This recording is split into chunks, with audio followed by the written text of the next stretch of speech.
Chapter 1. The House on Hollow Creek. When Jenna and her younger brother, Caleb, moved into the old farmhouse on Hollow Creek Road, it was supposed to be a fresh start, after their mother's passing and their father's work to transfer to a small town in Vermont. The old white house, surrounded by dense woods and misty mornings, felt like a quiet place to heal. The townsfolk had warned them about the house. "That place has history," said the grocery clerk when Jenna mentioned their address. She smiled politely, but the way he stared, unblinking, made her uneasy. The house was built in the 1800s. It creaked with every step, and the wind whispered through cracks like voices behind closed doors, but it was beautiful in its own way. The antique banisters, the high ceilings, the old grandfather clock that still worked, even though no one remembered winding it. Jenna was 17, logical.com. She didn't believe in ghost stories. Caleb, 11 and curious, wasn't so sure. Chapter 2. The first night. The first night was quiet until 3:03 a.m. Jenna awoke to the sound of tapping, like fingers against wood. Tap, tap, tap. It was coming from the walls, specifically from behind her headboard. She sat up, heart drumming in the dark, and listened. Tap, tap, tap, and then a whisper, so soft it almost wasn't there. "Let ... me ... ow." She froze. Maybe Caleb was playing a trick on her. He liked to scare her sometimes. She tiptoed down the hall to his room. He was fast asleep, curled up with his stuffed dragon, the way he always slept when he was scared. That night, she barely closed her eyes. Chapter 3. Scratches in the wallpaper. The next morning, Jenna inspected the wall behind her bed. The wallpaper was faded and peeling in places, but what caught her attention were the scratches. Long, deep grooves, hidden beneath the floral print. She peeled more back. There were words, dozens of them, scratched into the wood beneath the wallpaper. "Help, let me out. He's coming."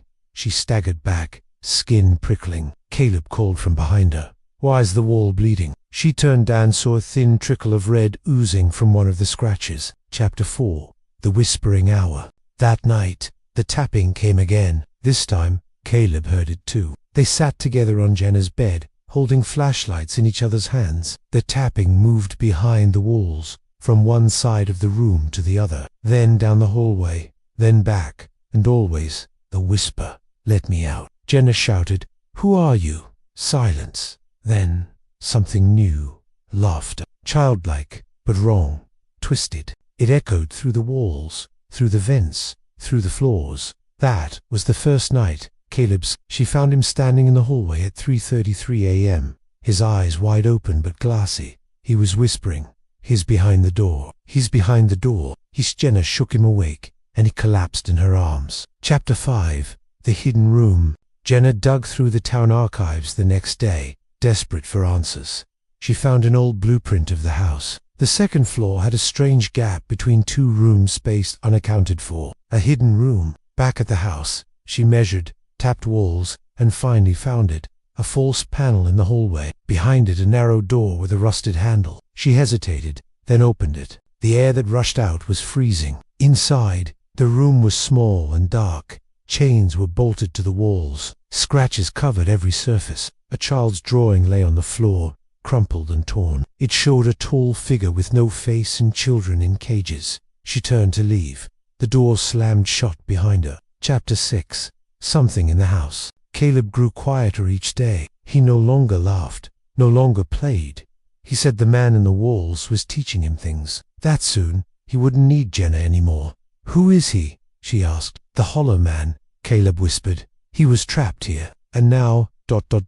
he wants out."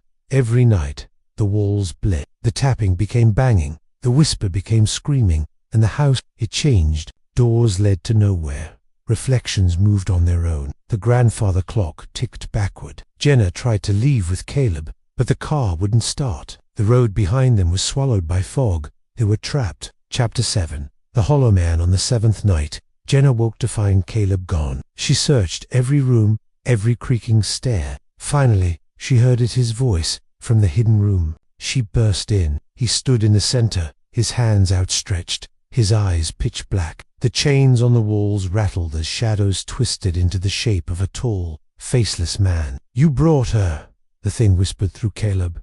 "No," Jenna screamed. "Take me instead." The man paused.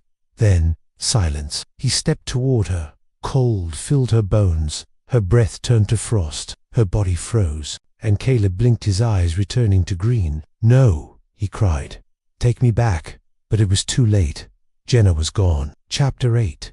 The Girl in the Walls. They found Caleb 2 days later, wandering along Hollow Creek Road. He didn't remember much, just that he had a sister, and they moved to a big white house, but he couldn't remember her name. The house was empty when authorities searched it. No furniture, no family photos, no blood, just a girl's voice behind the walls, softly whispering, "Let me out."